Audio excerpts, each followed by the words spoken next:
Hello, you're welcome. You're welcome onto my channel today, and it gives me great joy to observe you are viewing this video. I'm Professor Olayinka Akanle. I'm a lecturer in the university.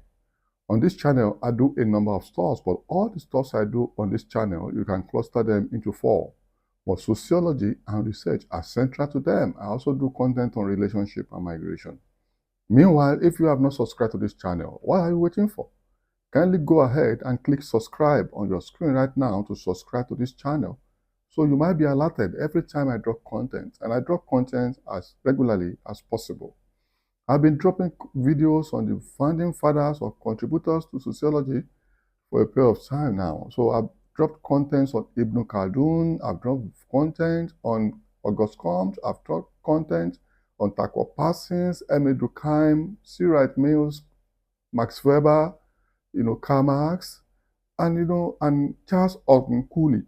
So I'm dropping this video today on George Herbert Mead. And I think George Herbert Mead is very important because he made fundamental, contributions to sociology, And this great sociologist, this great philosopher, social thinker, social psychologist, reigned between 1863 to 1931. During this period of 1863 to 1931, a lot were done by this great thinker. Very phenomenal. And though it's very interesting that he didn't write a book of his own, but all the books we'll find under the authorship or name of George Herbert Mead were actually written posthumously by, his followers, his students, his mentees, who then decide to gather a lot of his thoughts, lesson notes, lecture notes together to publish as a book. So this is also sometimes controversial, but what we know is that it's very difficult to actually see a volume written by this great thinker. And I decided to drop this video after Cooley because Mead actually shared a lot of ideas. You know, you can find strong relationship or semblance between the ideas of Cooley and Mead. So I think it's not good to just drop a video on Cooley without Mead. Because Mead did fundamental work, especially his work on symbolic interactionism. Mead is generally regarded as one of the major contributors, major drivers of the interactionist perspective, particularly the symbolic interactionism. Meanwhile, this will make it easier for you because I already have a video on this channel on symbolic interactionism, which is a sociological theory or social theory of how symbols are used, to create meanings, and these meanings informed action that people take, in society. So view that video on symbolic interactionism. If I without viewing that video, you will not have total understanding of Mead. American sociologist, essentially, and is commonly regarded as also a social psychologist because he looked at the interaction between the individual, which is actually the remit of psychology, and the role of the other, the very interaction of people as people interact within a group, and this what Mead called the generalized order. The others can be considered as the larger group external to the individual. And now the individual might work in context of their relationship with the generalized others to form their identity. And major contributions of Mead, at the center of contributions of Mead is the issue of identity creation. How people come to develop and define their own identity. And you can also find this also in the work of Cooley. And that's why I'm dropping this video after Cooley. Cooley also talked about identity creation, and also regarded as an interactionist. So it's also to understand how people form their identity and how this identity inform how people behave and interact in society in the context of creation of social order. Then was actually the major concern of me. Human relationship, human action, how people form identity, how this inform how they behave in society, and the impact of this on social order. So you can follow me and agree to say major contributions of Mead actually had to do with identity formation, pragmatism, also interaction of people. Then what would that come to know as the theory of self? The theory of self, how the self emerge. Self is also, a result of process of identity formation, and this process of identity formation we consider it as being very active, not passive, not accidental. It's very socially orchestrated in a way that then, and to put this together is what led to the formation of the theory of symbolic interactionism. All this to talk about how people form identity, how they interpret symbols, how this interpretation of symbol creates meanings, how these meanings inform how people behave. So I'll break this down the more. So what is pragmatism? Pragmatism, which also actually at the background, fundamental base of the intervention, theoretical intervention, contribution of Mead, George Herbert Mead, in understanding human behavior is based on his conception, the conception of pragmatism. Pragmatism can be regarded as a social theory that talks about the usefulness of concepts and objects that people relate with, the concepts that they are familiar with, and how these are useful, you know, in creating meanings and informing action. So this is actually the fundamental sum of pragmatism. Pragmatic, application, relationship with concepts, with objects, and how this immediately in the short run, medium run, and the long run, how this affect, how this influence, how this determine, how they then take action, active action to confront issues in their day-to-day life within their micro environment. Don't forget, I've told you that this Mead was an interactionist, looking at the micro processes that inform social action of people. So Mead will fall into the category of people called interactionists, which should then be Cooley, even Max Weber. These are There's another video on micro theory and macro theory, or micro sociology and macro sociology. You have to view that video also to have more meaning.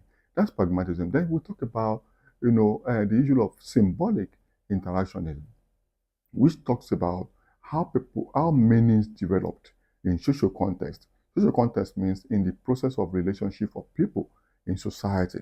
When it's a social context, talks about interaction, relationship of people within a definite, society, or a combination of societies, to be able to then to interpret symbols, symbolic interpretations, symbols that people use, which can talk about language that people use, gestures that people use, cultural elements. Cultural elements in that society, you know, can be symbolization of religion, symbolization of different things in their society, and kneeling, shaking hands, and prostrating, you know, with the slangs they use, the objects they use, they carry meanings. And these meanings affect people. Even the glasses I'm using right now can be an object. When you see me using glasses, what comes to your mind is that probably I'm short-sighted or long-sighted, which can determine how you see me. Can even be the clothes I'm wearing. Okay, I'm wearing a shirt now, a t-shirt or a polo, or whatever you call it within your cultural system. I'm sure you are looking at the shirt I wear and you are interpreting, why is this man dressed this way? How old is this man? Why is he wearing this particular pattern of shirt? Why is he wearing this color? Are there reasons for this? Why is he doing this video in an enclosure? Why are these lights on? What is the artwork? What's the meaning? You are creating meanings. Aside the fact that you're listening to what I'm saying, I'm sure you're looking at my complexion, looking at my glasses. What shirt is he wearing? Why is he using microphone? Does this laptop means? What am I saying? Air conditioner? Why is the bulb white? Why not blue? Why not red? So you are looking at everything around me, and I'm sure you are creating meaning. So you are already, that will determine how you take my content, how you relate with my channel, and how you even believe what I'm saying. So this is actually all about symbolic interactionism. If you're interacting with this video, whether in your mind or you're taking action, you're taking a pen, you are taking notes from what I'm saying. So that means you're already operating within the framework of symbolic interactionism. Meaning creation. Fantastic. I hope you enjoyed the way I broke it down through that my example. You have to stay into the channel. So, symbolic interactionism is talking about meaning creation, how meaning is developed in social context. You know you're interacting with me now, whether you like it or not. It may be virtual, but there's an interaction going on. That's what we also talk about digital sociology, virtual sociology, sociology of the IT. That's what is happening between the two of us, or many of us, depending on how many of you are being this one. So meanings attached to symbols and how people interpret it, and this determine how people behave. Then there's also the conception of the self. Don't forget I say all this within the broader framework of identity. There's also the issue of the self, which emerges. The self, who you are, which Mead called the self, emerges through social interaction. You are not in isolation. You are who you are because of others. And others are who they are because of you. Like I said in that video on Charles Otton Cooley, and Mead also talks about the mind and the consciousness that comes from the mind. The mind is also a product of social interaction. Who you are in the mind. That's what we say. Mead wrote from the angle of sociologist and a psychologist. It's a blend of the two. The mind is a product of social interaction. That's why it's sociological. We believe who you are in your mind creates consciousness based on your interaction with others. And your consciousness is based on the perspectives of others. You may not believe it, but that's what it is. Your consciousness, don't forget Karl Marx. View the video on Karl Marx and the video on Marxism. Talking about class transforming from the class in itself as an entity to class in itself, which can take action as a collective class. So the same thing, consciousness in this instance also talks about your action, your identity of the self, based on the perspectives of others. How you see yourself, how you are conscious of yourself, is based on how others also see you.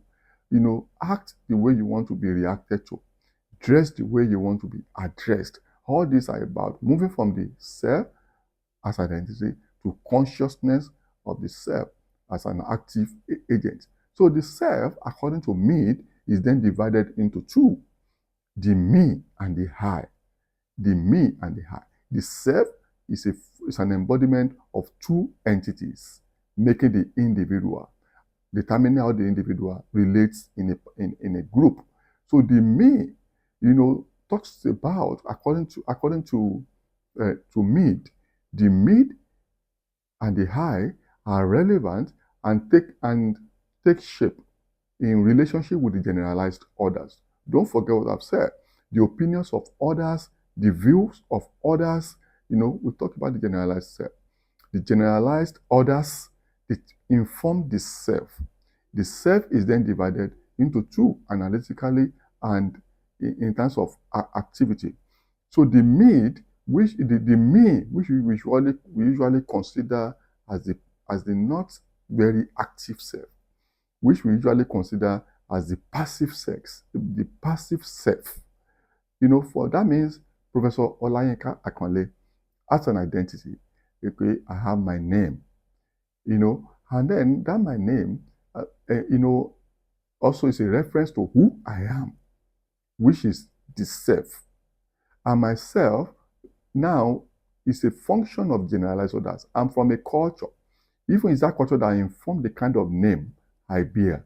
That means that the others in those society who have existed before me and even now are determining that self of me.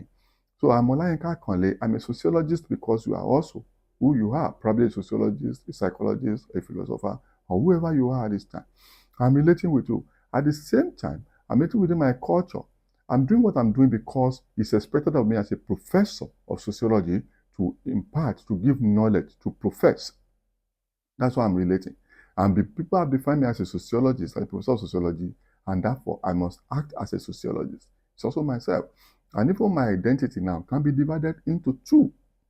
Myself divided into two. The I, Olayinka Akanle, and the me, Olayinka Akanle. So based on the expectation and the views of others who are not Olayinka Akanle. So Olayinka Akanle is molded to be himself, divided into two, the I, Olayinka Akanle, which is the active, and the me, Olayinka Akanle, which is sometimes taken to be passive.